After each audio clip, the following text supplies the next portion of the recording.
Welcome. So you all having a good conference so far? Good. My name is Don Van Doren. I'm delighted to have all of you here. We're going to be talking a bit about understanding Lync in the contact center and what's going on, what are some of the opportunities and issues. Just as we get started, it would be helpful if I could just to get an understanding of who's in the audience. How many of you are sort of end user customers, people that are thinking about implementing some of these kinds of solutions? Okay, about half. That's good. How many are systems integrators and VARs and people like this that are doing it? Okay, consultants? Okay, a couple of those. Great. Well, thanks very much for all of you for coming.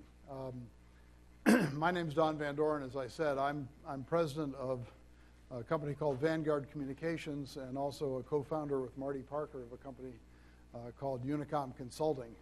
These are two consulting firms, independent firms. We're not Microsoft VARs. We're not affiliated with Microsoft in any way, although we've done quite a bit of work with and around a lot of the Microsoft solutions.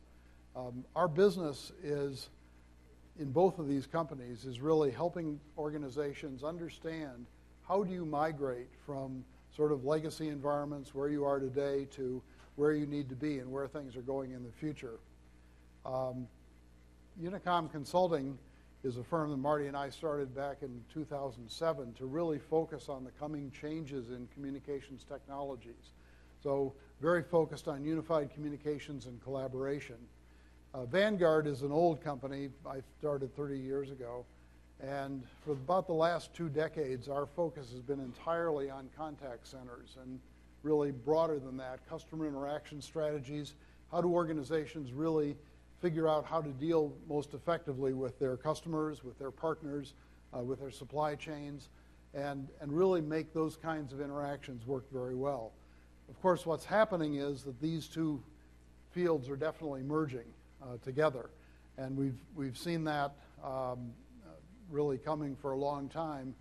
In some sense, contact centers were probably the first place in sort of the whole telecommunications sphere where people figured out that if you take people, processes, and technologies and organize them around solving a particular business goal, you can make a real difference in terms of how something operates. And in that case, in contact centers, the issue was how do we more effectively handle inbound communications from customers or outbound or other kinds of interactions that are going on. Well, that notion of marrying people, process, and technology and bringing it all together into some business goal attainment is really at the heart, our feeling, of the best of the unified communications implementations. It's not about how do we sprinkle Lync around, how do we get IM and presence on everybody's desk. It's how do we change businesses? How do we change how work gets done? That's the fundamental concept that I think is so important here. And we've seen that in call centers and contact centers for decades. That's where that whole industry got started, of course. And I think what is important in the broader sense of this conference is how do we take some of those kinds of lessons and apply them more broadly to a lot of the way our businesses operate. Okay, so that's a little bit about me and our background. My goal today is really to focus here again on the contact center issues and some of the very interesting things that are coming along in this whole environment. The takeaways, I hope, are the following. I'm going to be talking some about what are the trends that we're seeing in the contact center industry, but then how does that apply to what's going on within the Microsoft world? Because what we're finding is that there's some very interesting Lync-enabled solutions that are coming out in the marketplace. And by the way, more and more all the time. In the course of preparing for this presentation, I was pleasantly surprised just to see all the different companies that are emerging and really doing some very interesting and innovative things in terms of functionality and capabilities. We're going to try and touch on some of those kinds of issues. We're going to look at a couple of the different partner offerings. These are not intended to be sales pitches in any sense, but I have 4 gentlemen from some of the various companies that are partners of Microsoft that are going to talk very briefly about their offerings and some of the distinctions amongst the different offerings that we've got here on the show floor, for example. So I think that'll be an interesting thing. And then finally, just sort of wrap up with how do we make choices? How do we decide? What are the things that we've seen out of our history of contact center consulting work that can be helpful and apply to this? So that's our goals for today. I think Gurdeep, this morning, if you were in his session, really talked about a lot of some of these fundamental shifts that are going on within communications. Very clearly, we've got some big changes in terms of how voice is showing up and how it's disappearing. Obviously, the voice is a standalone environment. PBXs are, I won't say they're dead on their feet, but they're certainly declining in importance. We've siphoned away traffic into mobility, into peer-to-peer communications, into business applications. When somebody who works in Salesforce all day long, is sitting there doing their work, they don't go to their email client to look at email. It shows up right on their Salesforce screen. If they need to contact somebody, they don't reach and pick up the telephone. That communication app is built right into the business software. And that kind of a concept is going to, I think, continue to develop and grow, and it's going to really fundamentally change how work gets done. And I think that's a very important kind of a concept. So the notion of voice as a standalone communications entity and a capability is, I think, a dying idea. Obviously, we've got a lot of new devices. Much of this is coming from the consumer world. Mobility is obviously one of the big steps that's happened in this whole field. So lots of changes there. New ways to communicate, all the social media stuff that's going on. I mean, lots of changes that are happening. And all of this means that there's really some fundamental changes in how customers want to interact with organizations. And so I think what's important here is that how those interactions need to work within your particular environment or within your customer's particular environment, this is something I think is going to be very crucial to look at.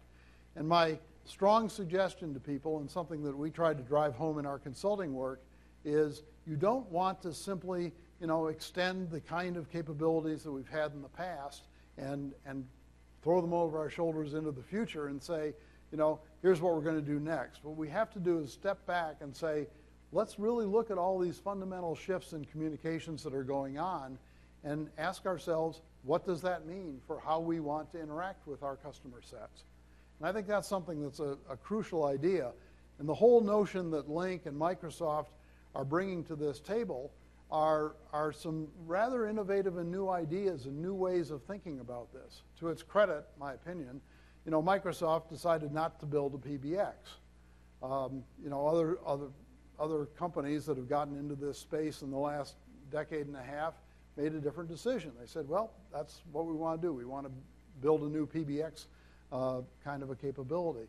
Microsoft took a different tack, and I think, frankly, history will show that that one is going to play out very, very well for them. So I think there obviously are a lot of implications for contact centers as well, and what I want to do today is spend some time talking about those. So this chart basically just kind of arrays the kind of contact center environments, everything from very informal contact centers out on this side to highly sophisticated contact centers over here on the right. And I think what we're finding is that there are different kinds of solutions that come out of this. Just sort of add-on ACDs versus very high-end dedicated ACD capabilities. And we're going to come back to this chart a little bit later to see where things line up. But the point is that there are a variety of problems that companies need to solve from a contact center standpoint, and there are a variety of solutions. And so I think that what we're seeing here is that there's really this array. What's interesting is that the partners that we see coming up and building solutions for contact center functionality on top of Microsoft span the horizon on this thing. They really cover a broad spectrum of capabilities. And again, we'll come back and speak to that a little bit later. So what are some of the basic functions and what are some of the trends? Well, as you all know, ACDs are all about three things fundamentally. How do we queue calls, how do we route them, and how do we gather metrics and report on them? And if we do those things very well, then we're making some real good progress. And when this industry got started back in the 1973 time frame, when Rockwell built the first ACD for Continental Airlines, I think they were looking at how do we take some of those kind of basic functionality. In the ensuing 4 decades, we've just exploded the kinds of capabilities and the kinds of functionality that are there to use. Things that, are quite common now within queue treatments. So music and announcements and all these kinds of things. Place in queue, expected wait times, call me back. By the way, not all the partners that you'll see here have done all these kinds of things. This is still evolutionary. And I think one of the things that we have to understand is that, for some of the partners, they basically come to this space from the call center industry themselves. Others are basically new software shops that are emerging. And frankly, with the advances in software development capabilities, many of them are able to build highly sophisticated systems with a lot of functionality that simply wasn't possible, 5-10 years ago, before some of these kinds of tools became available. So a lot of interesting things going on. Within the advanced routing capabilities, most idle agent is sort of one way that people looked at how do we route calls. Well, you send it to the guy that hasn't been busy. Okay, that's fine. But obviously there are a lot more sophisticated ways of doing that. And again, we see a broad range of capabilities here. So the question to ask, of course, is if that's something that's crucial for you, if you've got specialized requirements, then you may want to make sure that you're gathering that for your features and functions that you really want to look at. Some of these things are highly selective. For example, the ability for an agent to look at the queue of calls that are out here. And how do we go grab one and say, I'll take that call, or I want to reserve that one for me. Maybe the reason you do that is because you talked to that person before, for example. I mean, there are all kinds of ways that you can think about this. Well, there's a lot of innovation coming in terms of how people think about these sorts of things. Avaya, as an example, has developed their advocate system, which is basically based on promises of service levels. And so the point is they'll look for the best agent, not who's available right now, but who's likely to become available within a certain span of time. And, and that span of time is equal to the promise of service level that they want to maintain. So, I'm not saying that's an appropriate approach for everybody, but on the other hand, the point is that there are much more sophisticated capabilities that are starting to come. So what's important here, and I'm going to come back to this point later, what's important is to go back and say, what do we need in our business? What's critical from the way we want to work to make sure that this works effectively? And finally, reporting. Lots of people have canned reports. My experience is that reporting is sort of the stepchild in the ACD business. It's the thing that we finally get around to at some point when we're designing systems. And so usually the reports that are there aren't quite what the customer wants, and so some kind of accessible database and way to get in and manipulate that is something that's important. Dashboards, displays, all this sort of thing, lots of different kinds of ways people are looking at this. But let's get beyond this. So another big change, obviously, is sort of the number of different media, different kind of channels that are open for contact.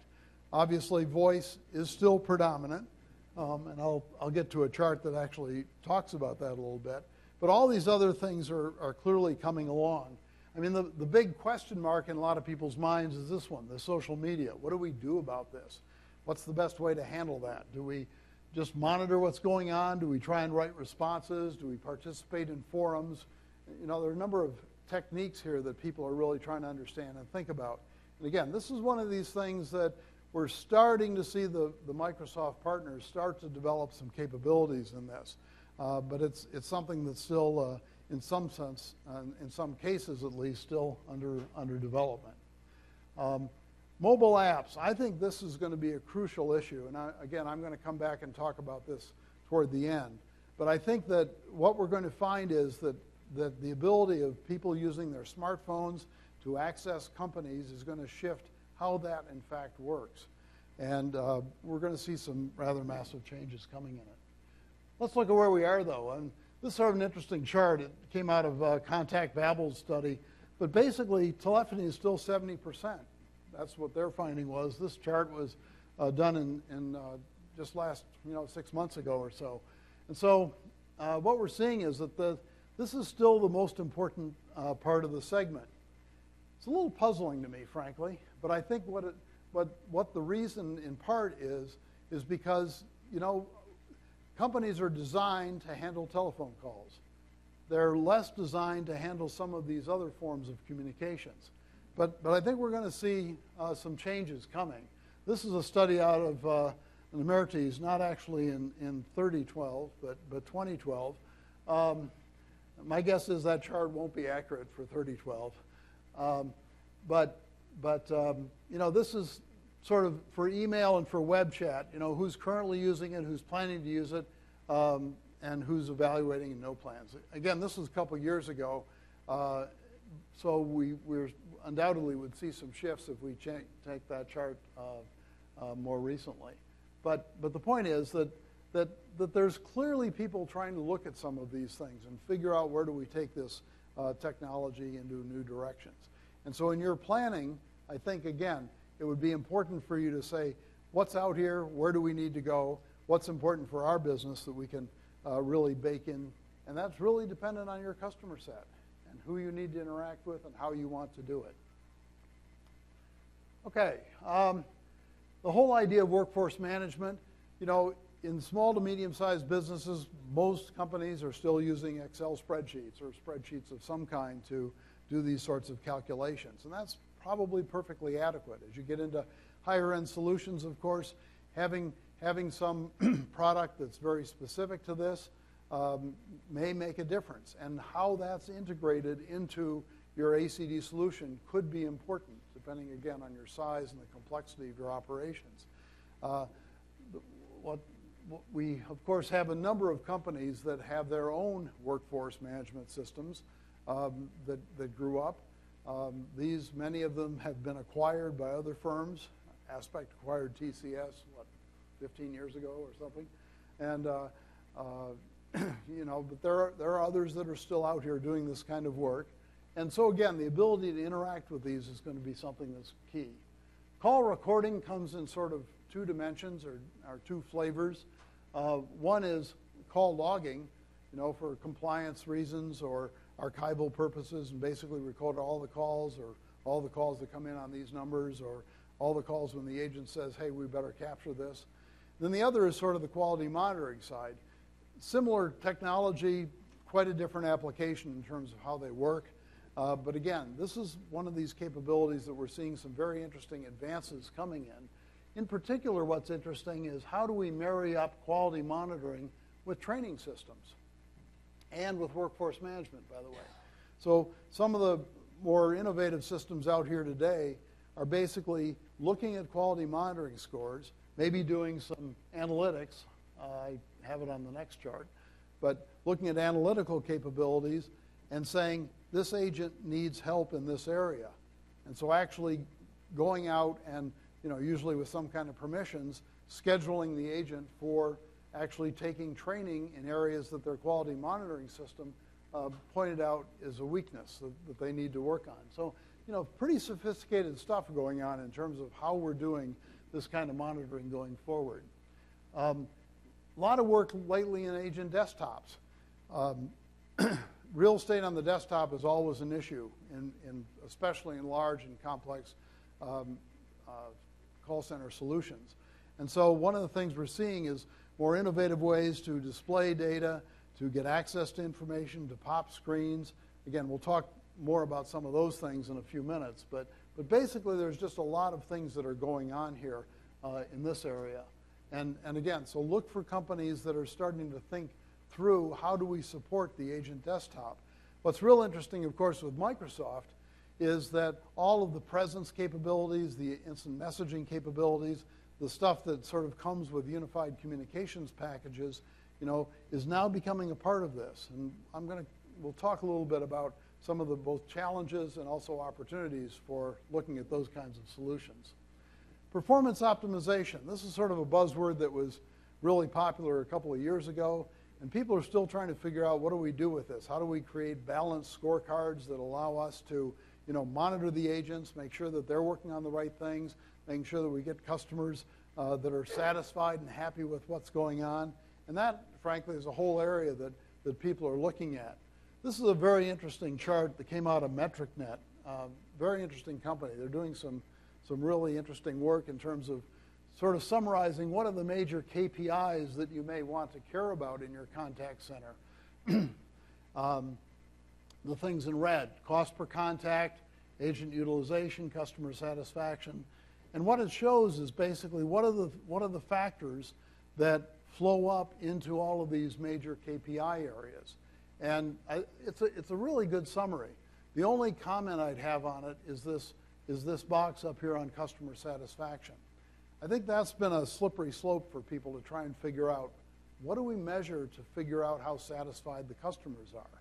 And of course, this is something that, got its start 10 plus years ago, when people were really looking at what does customer satisfaction mean and how do we measure it? Because it's a real interesting challenge and dilemma. What's fascinating is that we've started to see other kinds of measures evolve and really take more prominent center stage. The next one was Net Promoter Scores, and I'll talk about that in a second. And the third one is where we're going, I think, in the future, which is all about customer effort. And this has, by the way, some really interesting implications, I think, for Microsoft and some of its products. So, as I say, there's sort of a history of this where we've gone through the years looking first at customer sat, Net Promoter Scores, then customer effort. What's fascinating is this study by the Corporate Executive Board charted the predictive powers for repurchase against the predictive power for increased spend, how much money a customer might spend in the future, and they looked at different kinds of measurements as a predictor of this. Customer satisfaction isn't very good. Just because somebody's satisfied doesn't really necessarily mean that they're going to buy again. There's a lot of work that I've done in this area. There's a gentleman that's done a lot of work from Japan, Kyo, that has basically looked at this and pointed out that there are some kinds of activities that you can dissatisfy people, but there's no opportunity to please them. In other words, they expect that the plane's going to be on time, right? So if your plane gets in on time, that's not a delight. It's not something that necessarily brings you. That's what's expected, right? And your bags are going to show up. So if the bags don't show up, it's a big dissatisfier. But the fact that the bags show up doesn't make you say, wow, this is great. So I think people were trying to figure out what to do about this. So they tended to move to this Net Promoter Score as a concept. And I think that's, again, a very interesting idea. This is, would you recommend our company to your friends? Score of 1 to 10, how likely is it that you would do this? And you get a Net Promoter Score by taking the number of responses in the top 2 buckets, and you subtract the number of scores in the bottom 5 buckets, and that's your NPS. So, and that seemed to go pretty well for a while. But what's starting to emerge, and I think this is really key for the next generation of consumers that's coming along, is this issue about effort. People don't really want to be delighted. This business about delighting your customers, that was a big mantra, 5 years ago? And yet, I don't think that does much. What you want to do is make sure that you're meeting their expectations, but do it in a way that minimizes the amount of effort that they have to put in to get to that point. So the point is, we're starting to see some shifts here. Why is this important at a Microsoft conference? One of the really key things that I think Microsoft and some other companies that are doing similar kinds of thinking is that how do we bring together all of these various kinds of communications into a more seamless whole? So part of effort is if I'm able to talk to somebody more efficiently, to get to an expert, to bring in the right people. This is all about presence, right? Who's available? How can I best get to them to meet a customer problem? And so I think that we're going to see the shifts that we're seeing in the market really portend well for the kind of capabilities that Microsoft and its partners are able to deliver into this market space. So I think that's going to be a very important trend going forward. Okay, I want to speed this up a little bit. So analytics are a couple kinds of analytical issues. One that obviously is, how do we analyze what's been said on a conversation? How do we do word spotting? How do we look for mention of a competitor product? How do we identify things that might be of interest to a marketing department? So that's one sort of kind of analytical issue. Another one is in real time. How do we monitor what's going on? How do we have systems monitor the call? And if somebody's upset on the other end of the line, how do we notify a supervisor so the supervisor can do whisper to the person on the line and to the agent on the line and say, hey, wait a minute, how about trying this approach or whatever? So, this is starting to emerge. This is still more of an art than a science at this point, but we're starting to see companies develop these kinds of things. Workflow processing, very interesting concept. And what we're starting to see is that some companies have developed some ways that you can actually build rather simple workflow processing capabilities that suddenly changes sort of the nature of how the interaction works. And that kind of an approach we find is something that has very interesting opportunities. And again, the nice thing about the Microsoft environment and all of its partners is the fact that the document centricity that we've got within Microsoft, the way it's focused on the desktop, et cetera, that really has some interesting capabilities in terms of how do we process these kinds of documents more effectively, and how do we build that into the way our contact center is working. So some interesting capabilities here. Popping information about the customer. This is pretty old hat now. Screen pops have been around for a long time. But being able to do that, being able to access contact history and provide that information. The next step that people are looking at is predict next action. If I can do a data dip, understand the nature of what my customer is done with us in the past, they've put in 3 service calls in the last week. Hello? That means we probably should route that call differently and provide different information to the agent's screen. And so, again, people are really starting to figure out how do we build these systems in ways that will supply that kind of an environment more effectively. The whole area of agent assistance, screen pops, knowledge management. What kind of systems do we have behind the scenes that can pop information onto the screen that will help? So again, this is another big trend area that I think is going to become increasingly important as we move forward. And so something to look at as you're evaluating various kinds of approaches. Outbound, totally different idea. There obviously are 2 kinds of situations. The telemarketing, of course, is the one we all know about, where we're interrupted at dinner to buy screens for our windows or something. But there's a market there, and so some of the partners have developed systems that are strong in the outbound side. The other piece that I think is to me more interesting is this proactive notification steps, proactive outbound. I think this is one of the future trends that's going to become increasingly important. What's the best way to control costs in a call center? Prevent the inbound call, exactly. And so one way to prevent the inbound call is make an outbound notification of something that's happening. The check's in the mail. Your claim has been processed. Expect to hear from an agent within 2 days. All these kinds of things are ways that you stop calls from coming into the center itself. And so I think that, again, is a functionality and a capability that's going to be extremely important going forward. Finally, unified communications. This is a very interesting one. I've been talking for, 8, 10 years about how we need to do a better job of getting information. We have to, let me start again. We have to make sure that our contact center is not this isolated group of people that's sitting off in a corner of the office someplace. That they really need to be much more engaged with the whole environment. Or maybe the whole company is a contact center. Right, Robin? So the point is that what we need to do is think about how do we reach outside of our contact center to get information. Great idea, terribly tough to implement. Lots of reasons why. One is the experts you want to reach, they're not call center agents. They may not do a great job of it. They may be busy on other stuff, right? Challenges. Other ones are the contact center manager doesn't want to let go. He's grown up in a cost environment. That's the way most contact centers people have been raised, not as a resource for the company, but rather this is a cost to be controlled. And so they don't want to lose control, passing that call off somewhere else. So the point is there have been some real hurdles, I think, to try and make this thing work effectively. So but we're getting there.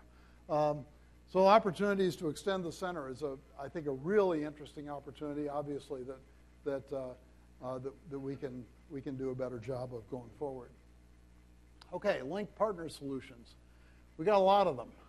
Let me go back to this chart and just point out that all the stuff here on the left-hand side, has sort of been addressed by Response Group within Microsoft. That was their idea. We'll have this Response Group capability that can handle these sort of low-end calls. Well, yes, sort of. But I think what we're finding is that there are some gaps, there are some holes. So some of the partners, for example, have developed very interesting metric solutions where you can get better reports out of this whole response group capability. That's one idea.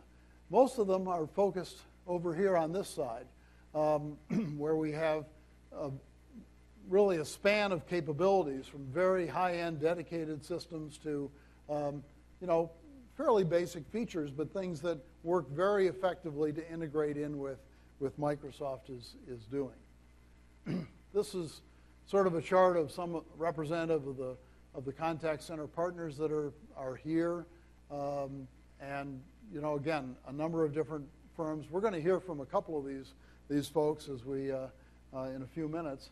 There are also some adjunct solution providers, people who just do some very specialized capabilities within this. They don't purport to say that they're a contact center environment themselves, but rather they have tools and capabilities that can plug into and work with a Lync environment to provide some of these sorts of solutions.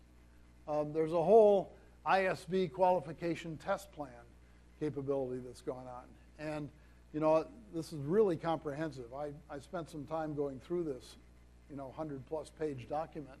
And the idea is to certify that this is something the partners do to make sure that they are certified and operate correctly. Specific scenarios are specified, and the partner has to show that their system produces the intended results. And so there's lots of documentation of all this just to make sure that it's being done well. So if we start looking at the partner solutions, you can divide it under a number of different dimensions.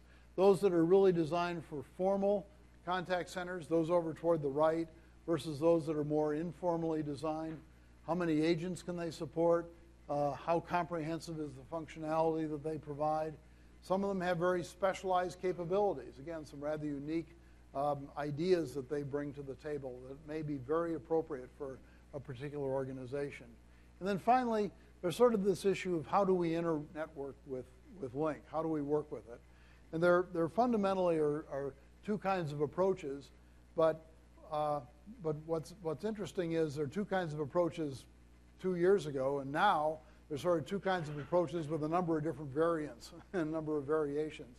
And so we're going to explore these with our panel here in just a few minutes. So if we look at sort of number of agents on this scale and feature richness and complexity on this scale, in general, let me say this. Those partners that are coming at this from being established contact center solution providers, they had their own business, they had their own companies, they basically were selling solutions out on their own, independent of what anything Microsoft did.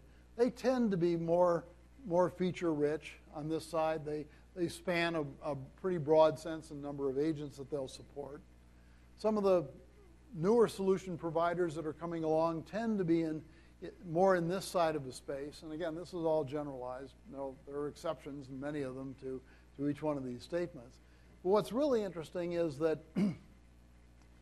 the integration or the internetworking capability tends to be what we call connected for these companies that are down in this area, and tends to be, I'm sorry, I did that backwards, tends to be connected with the companies up here in the blue, and tends to be sort of natively tied into the Lync solutions over here. This basically, we're going to talk a little bit more about this as we get into some of the different architectures. In fact, I'm going to get some of our panel up here to talk about that right now. So we've got 5-minute presentations from four different people. Bill Gay will start off, then Chris Barden, and then Michael Schraal, and Robin Vanderbruggen from the Netherlands. Welcome. Nice to have you with us. Why don't you come on up? Here, you want to do this? Sure. I just punched your first button, and I shouldn't have done that. You can go back if you want. I forgot it was Bill. Hello. Yes. It's there. Test. I'm Bill Gay. I'm from Aspect. I do manage the UC business at Aspect, but I've been here for about 14 years, so I have a long, strong history in the call center space. It's funny, I haven't seen this content before just now, and we actually acquired Rockwell about, I don't know, maybe 5-6 years ago. It's probably longer than that. I just don't remember. I was there. I worked for Rockwell. So we actually invented the call center industry in 1973 for Continental Airlines. I was also a user of TCS. Anyway, it's just funny how we think about what we've done and how far we've come. In terms of the Lync integration, we got into this in about 2008 when it was still Microsoft OCS 2007 R2. So a lot of our integrations started from the idea that he mentioned a moment ago, which is the connected instead of the native. And that has to do a lot with our history. We had a call center product around for quite a long time before there was Microsoft Lync, before there was OCS. So our connections, generally we're moving forward with, for example, with SIP to connect from the, from the voice perspective.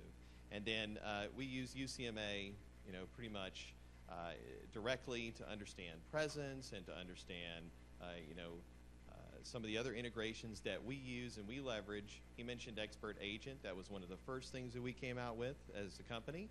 So the ability to extend the reach of our contact center into other areas, especially in the back office. We did some other things around that too, such as with workforce management, to be able to schedule, to allocate those resources so they at least knew to be prepared. So we throw it on their Outlook calendar, right, to make them aware, hey, from 2 to 4 today, you might be getting a call or you might be getting an IM to help out in a situation. So that was one of the first things that we did with the SDK. We do other things using now UCWA and UCMA where it's appropriate to extend the reach into other areas. So such as, for example, we have the live chat idea. So being able to have inbound chat from websites where the customer doesn't have to have Lync, but we're using Lync on the back end to have those informational conversations. You can do video calls. We do like video kiosks, for example. You walk up, you initiate a contact. We route it through our engine because we have a workflow engine as well built into our contact center that can understand and take that information and route it to the appropriate agent. And we treat all those agents, they all have skills, they all need all these things to work and to be able to report on them. All those things are basically taken advantage of. And the only other thing, that's me, believe it or not, right there. Thank you. So this is the idea of having, for example, an internal, a response group, for example, that might initiate a call. This is a help desk type of application. It could be Other things externally could be through Federation, but to be able to launch that through, again, our contact center is something that basically we are a part of and we support and we connect. And we also, by the way, hook into a lot of other stuff with Microsoft. On the back end, we use SQL Server. We have Exchange Server tie-ins for email routing and so forth, Dynamics, as well as SharePoint. We invest a lot in what's called the agent portal. So also the ability to provide agents the ability to do knowledge base and other things, because we believe that's also very important in the infrastructure. The approach that we have as far as our integration, we have to interop with a lot of other devices, a lot of other manufacturers in the ecosystem. But out of the box, IM and presence, conferencing, whether it's voice, video, we do have integrations into Skype, of which we can use either Federation or we can use direct Skype into our contact center through Skype Connected. And we support all kinds of Lync devices, right, within our infrastructure. Active Directory basically provides a foundation for us as well. So when you create or terminate a user, that information is automatically updated within our piece. And then finally, we almost have to support everything that customers already have in order to protect their investment. So if you already have a speech analytics engine, if you already have a call recording solution, we want to take that information as much as possible and certify it on our platform so that we are able to take advantage of those things as well, because we get asked that question a lot. So we have a very robust interaction as well. So with that, I want to turn it over to the next. I didn't know who was next exactly, but there you go. That's okay. I'll figure out by which slide comes up. Okay, yeah, so I'm Chris from Computer Talk. Yeah, I mean, I've only got a couple of slides on here. I kind of got asked, Don asked if we could talk a little bit about what it means, like what the distinction between native and connected contact centers are. And actually, I like that connected term. I've been kind of looking for the right word to describe that. But the short bit, yeah, Computer Talk. We've been we kind of fit in in the chart earlier. We're kind of in that blue bubble that we were. We've had a contact center solution for about the last 25 years, but we've kind of gone and taken a full bet on Lync and gone pretty much fully native on that platform. So what that meant is the platform we had before, we were able to basically rip the media layer out and plug in Lync, and now we're sitting right inside there. So this is just a diagram that kind of shows a high-level architecture of what we kind of mean when we say Lync native. And this is kind of an important distinction. Is if you see on there, you've got your you got your typical Lync server stuff there, and you got a bunch of application server pieces. Sure. One more hand. So you got your telephony that comes in through your gateway, Lync Lync mediation, Lync front end, but all the application servers here, this is all native inside the Lync topology. So you load up the Lync topology builder, you see CS trusted application pool under the trusted application servers. That's all where those pieces live. And I guess the question is why is that important? So a couple of reasons. The biggest one is interop. Like by taking this bet on Lync, people always ask, well, can you interop with this PBX? Or I'm trying to move from this platform to this platform.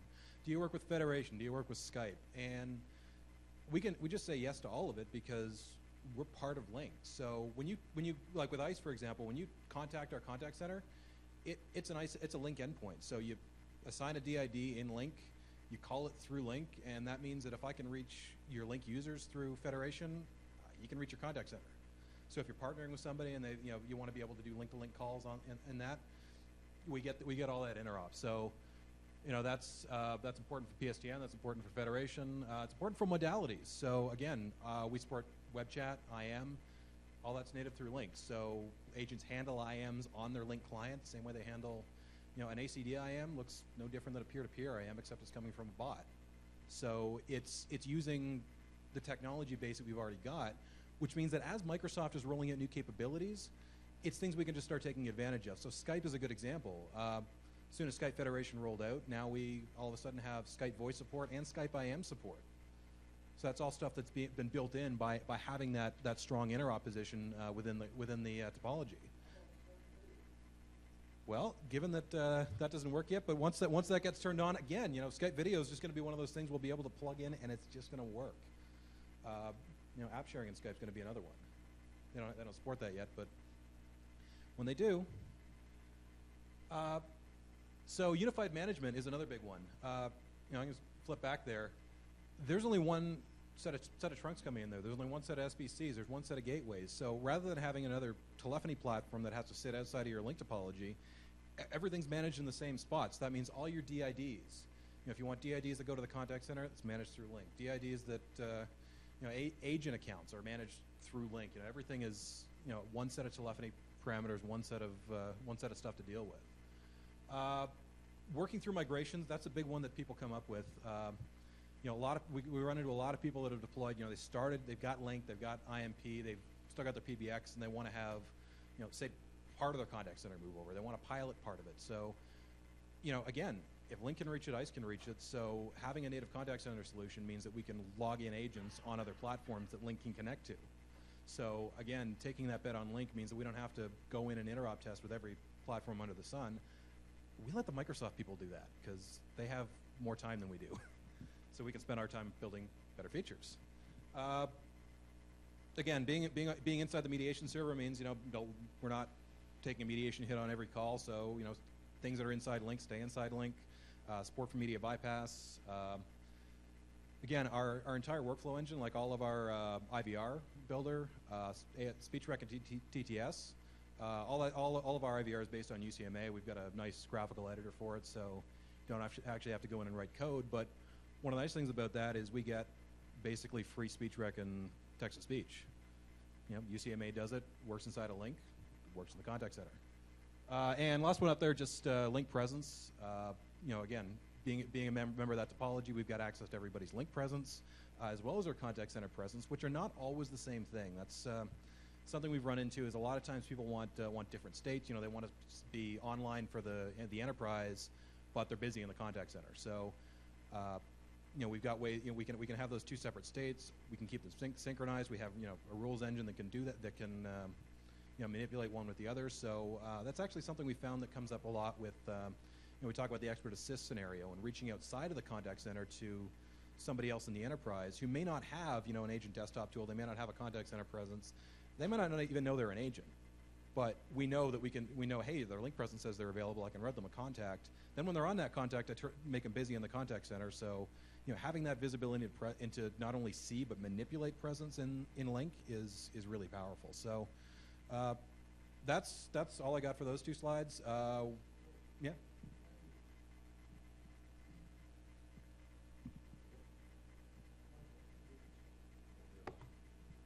Hello, everyone. I'm Michael Schrahl with Interactive Intelligence. I'm a Global Alliances Manager for in our Lync practice as well. Interactive Intelligence has been around for just over 20 years now, so another player in the market that has been innovating in contact centers for quite some time.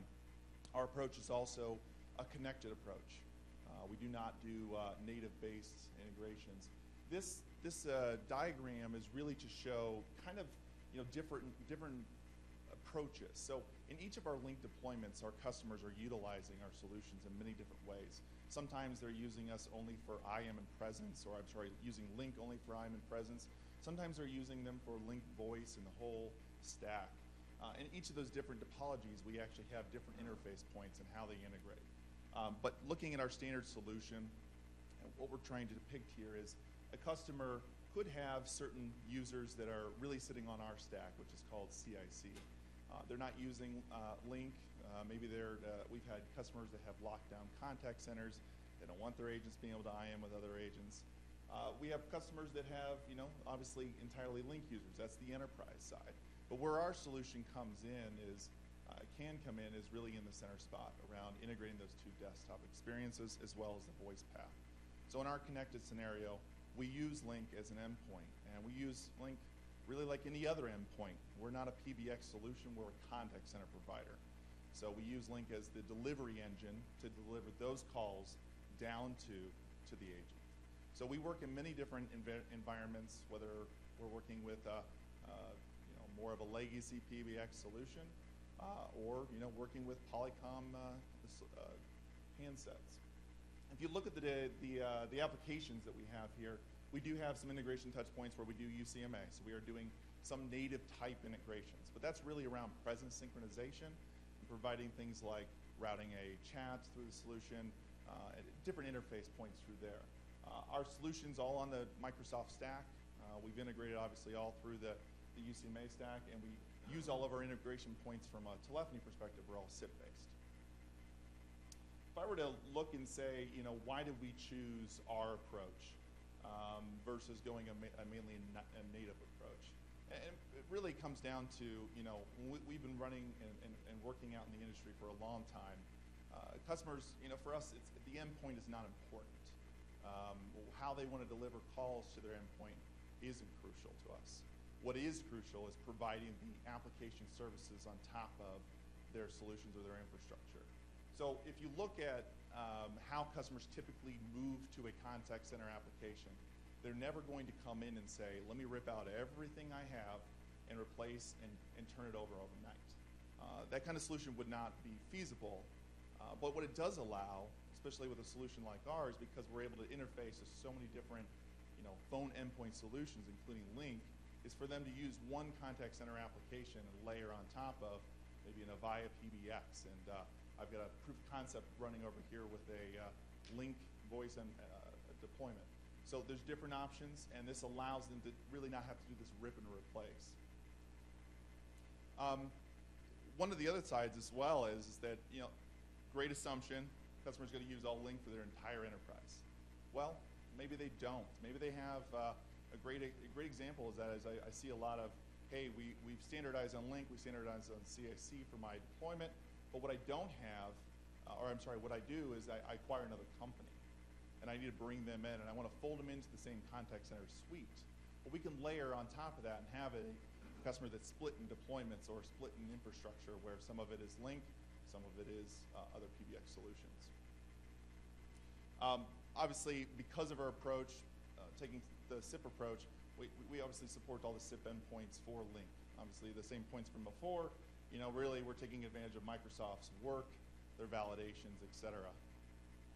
Really, the key and the focus around why we did what we did is around we wanted to make sure we didn't lose out in the functionality we provide from our contact center.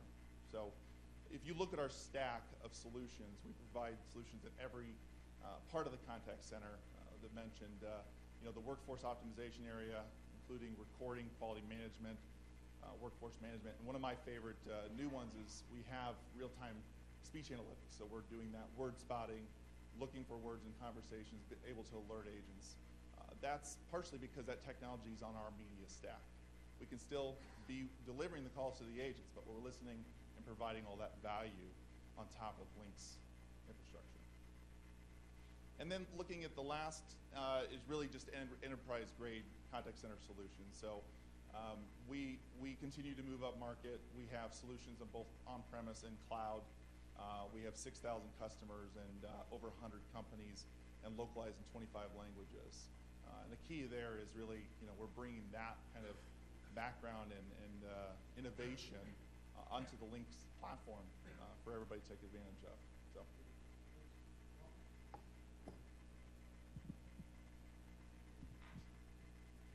Hi, everybody.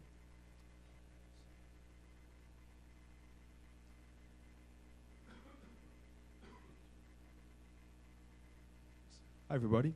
My name is Robin van der Breggen. I'm Business Development Director of Workstream People. We're a company based in the Netherlands, and we take a sort of more disruptive approach to, say, contact centers. We do actually in dialogue management, as we say. Well, what do we mean with dialogue management? In whatever way a customer tries to contact your organization, if it's by email, chat, call, Twitter, web chat, he should be in contact with the right person, with the right amount of expertise, with the right amount of level of knowledge of your specific situation as soon as possible. In our vision, we say rethink contact center. So wherever your employee or agent works, he shouldn't be limited by working remotely or working with any kind of device. And what we try to do is actually organize an organization around the call instead of routing a call through the organization. And we do that actually by bringing back all kinds of unnecessary dialogues. We have a sort of different approach to users. If you compare us to, say, the more traditional players, they always look at the number of users in the market space. We look at the number of UCCs. And UCC stands for Unified Contact Center. A unified contact center can be a department, for example, your IT, your support, or your sales department.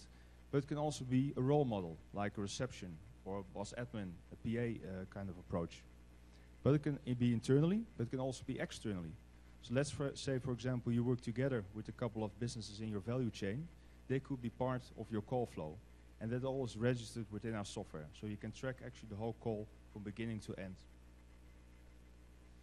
And we have added a couple of large functionalities to Lync, to actually enhance the Lync functionalities within your business. And they're all based on things like contact center, where we jumped into. We offer reception attendant. We offer management, real-time management information. We offer skill-based routing. And we offer, say, CRM integration. So all of this is possible within our solution. But then a little bit about, say, our architectural footprint. What you can see here, you see that Anywhere runs within the Lync topology. As you see here, we don't have Active Directory users, we actually have SIP users.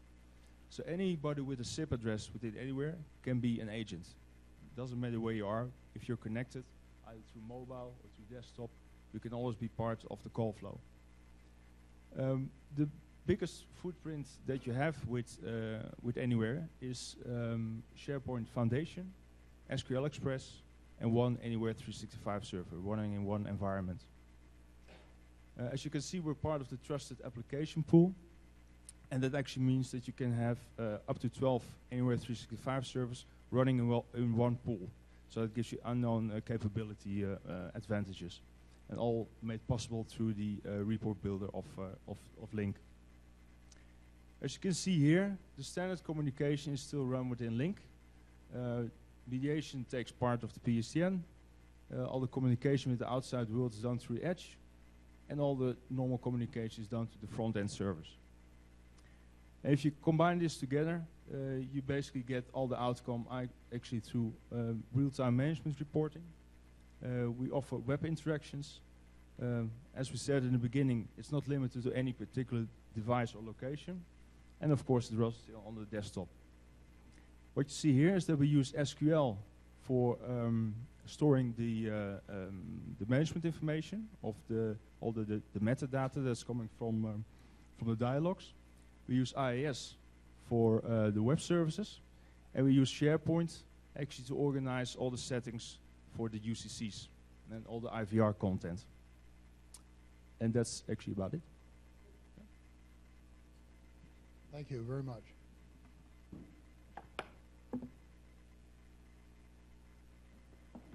Okay, so what we wanted to do was just give you sort of a smattering of some of the kind of partner solutions that are here. Come on Thursday if you like, and you'll hear a different set of partners. So, but the point is that there are a lot of really innovative things that are coming out here. And I think, you know, this business of using Lync as a platform to develop some of these kinds of capabilities, I think has been extremely positive. Many of these companies that I had on the chart are down on the floor, and so I'd urge you to go and take a look at some of these on the exhibit hall themselves.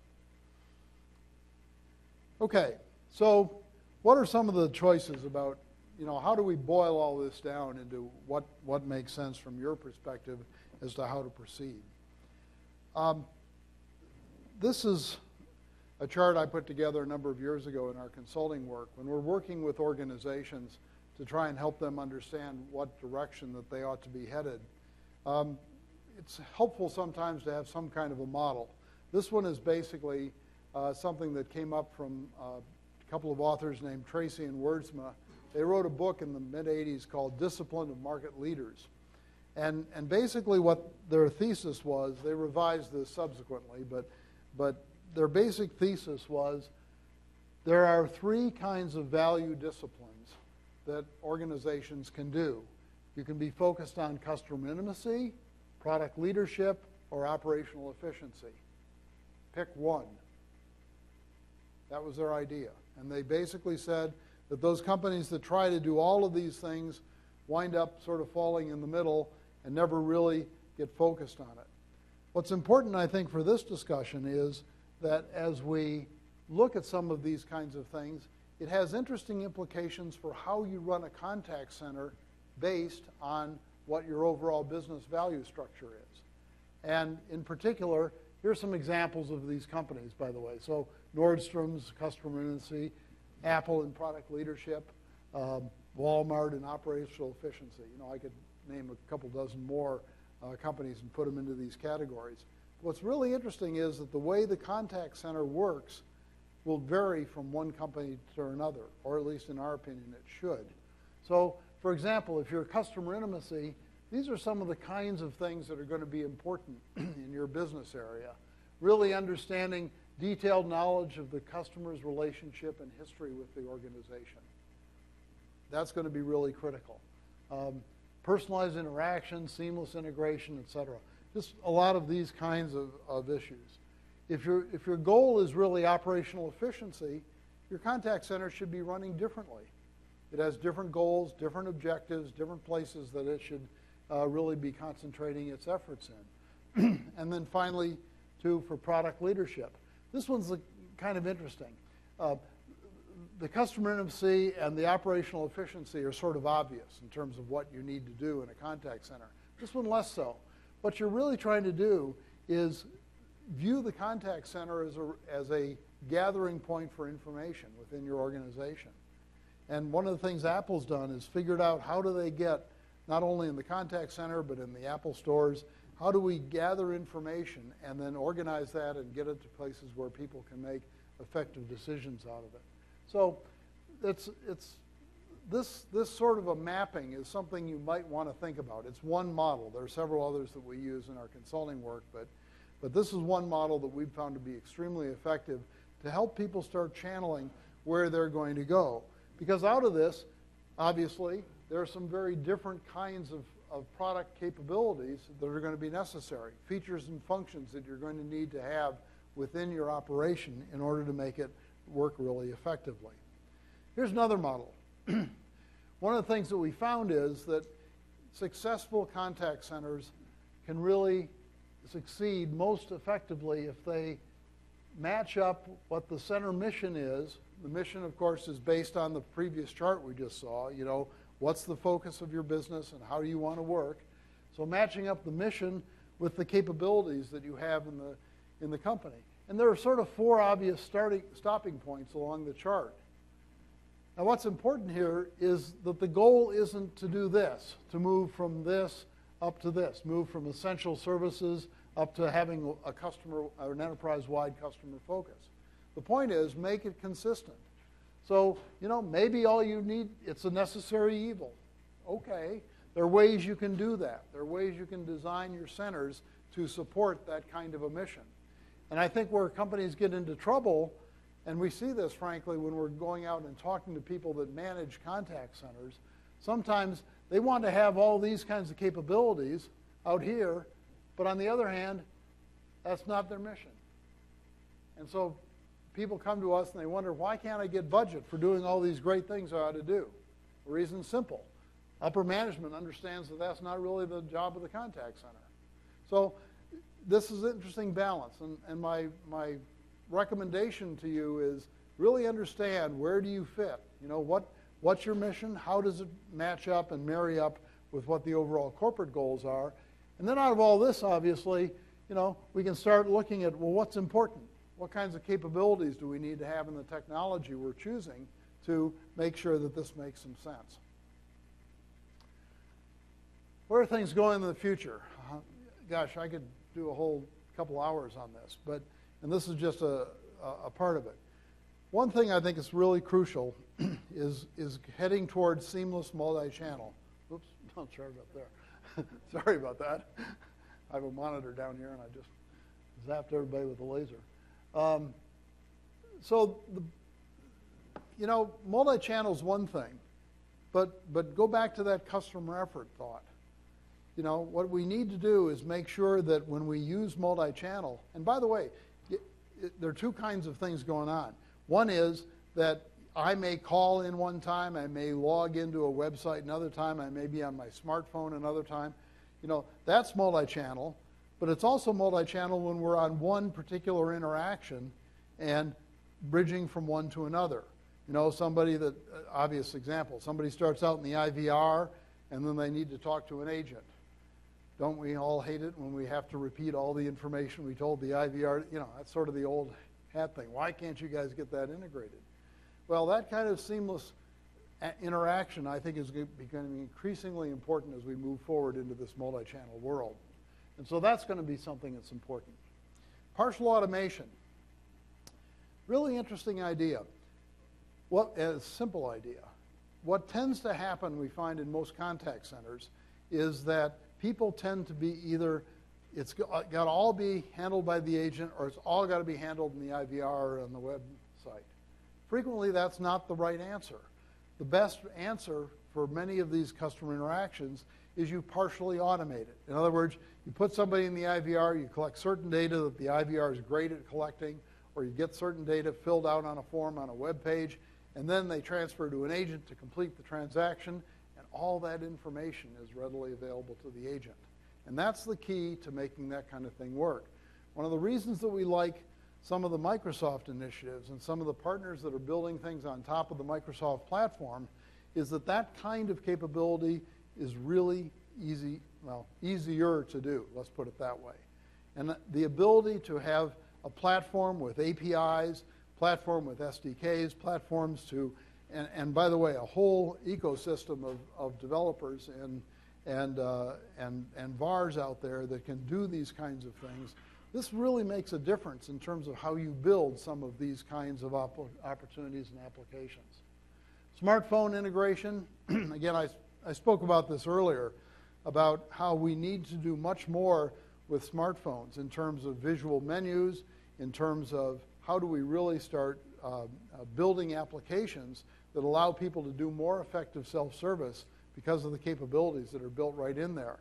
But don't lose sight of the fact also that when you transfer to an agent from a smartphone application, quite often you're able to communicate a lot more you can authenticate much more readily because you've got a cell phone, you've got that number, you've got that information, and that's sort of part of an authentication process that can really be leveraged very well. Social media, I'm not going to say anything more about this. This is obviously a huge area that people are trying to figure out what best to do about it. Again, look for ways that the vendors you're going to be looking at or the partners you're going to be selecting to do your work can really interface in ways that are making sense for your organization. And finally, I'd like to end with this sort of customer portal concept. This has sort of been one of my hot buttons for a number of years. I think we're changing the way contact centers are going to work in the future. And in particular, what's going to happen is that we're going to open up new windows for customers to directly contact into organizations more effectively.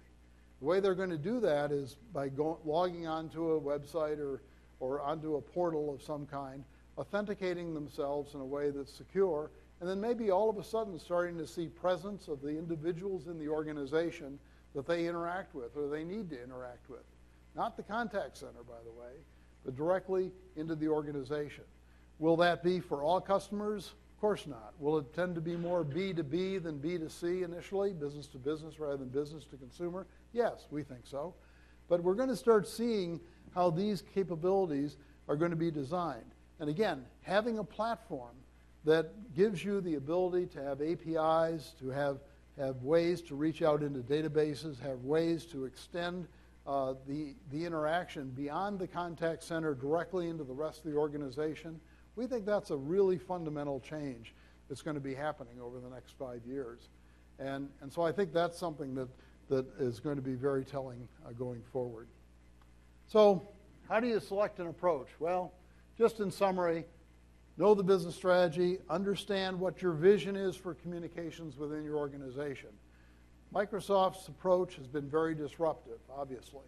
And that kind of disruption offers immense opportunities for businesses to change the way work gets done within their organizations. That's the thing that drives our consulting work, and frankly, we think that there are tremendous opportunities out there for people to look at how their organizations are getting things happening. Plan the architecture, do the implementation. We could spend lots of time on this, but the point is that there's a balance here between the various elements that we've been speaking about today. And the right answer is, how do we select these things and make it work well? Thanks. Any questions? And stand up, guys. Let's, just to ask any of us any questions you got. Anything out there? We put them all to sleep. Okay. Well, great. Well, thank you all very much. We appreciate your attendance, and thanks a lot. If you guys don't have any questions, I got a question for you guys. Everybody who's here looking at contact centers for Lync, how many people are looking for voice? I am? Okay, video. Hands higher. Hands higher. Couple video, okay. Couple for video, that's it. Okay, anybody with their hands down, why not? Because they're your competitors.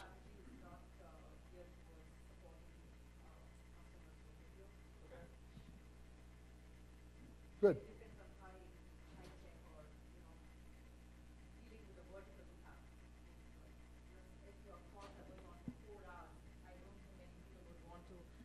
Be seen on a video for 4 hours for troubleshooting an issue. So it basically depends on which vertical you want to go with. Good. Any other questions or comments? Sure. Thank you. Video is a dangerous animal, right? Because if you have a kiosk, it's one thing. I can control the bandwidth and the capability and latency jitter. I have a lot of control over that. If we're opening up video to somebody who's sitting on their home Comcastic internet or dial-up or PSTN, we have no control over that. Right. So the experience that you're going to create is potentially a downfall. And think of this as you're potentially putting this in, because a lot of us are vendors in here, a lot of us are customers in here. Think of what you could do to the industry in creating poor experiences. So it's very, very critical to analyze the networks and think about that holistically as you're trying to bring video into the contact center. The agents are fine, right? We're going to control them, we're going to build them. But the people that are coming into that center, how are you going to analyze what network they have and speeds? You almost have to analyze that before you even offer it to them as a channel. So I guess if you have any feedback as to thoughts on, as you are approaching that, what are you considering? How are you considering analyzing that network? Chris? Yeah, that's actually a really good point. And I'm going to take it back, and again, I get to pin the blame on Microsoft for this, because again, you look at something like Skype. Okay, Skype video is going to offer you a scaled experience based on what your bandwidth is. So if you've got a really good uplink, then you get this nice HD video. If you don't, you get something more like a slideshow, but the codecs are adaptive. And I think as long as you set the expectation that, of course, if you're on a crappy connection, you're going to get bad video. And maybe, you could provide feedback in there. It's like, hey, maybe you don't want to do video on this connection if you're below this threshold, or detect what the uplink speed is. But, really, I think it's more about offering the adaptive experience and just being able to react to what's in there. The catch with video, the trick with video, and Skype is what is actually a big help in this way, is I control what's on the agent's desktop. I have no control over what's sitting out there in the wild. So kiosks are a great example. Web-based video, if you're doing any of the stuff they showed off today, is a great example. But your customers aren't going to have Lync, not necessarily. Good. Anything else? Okay. Thanks very much, guys. Appreciate your help.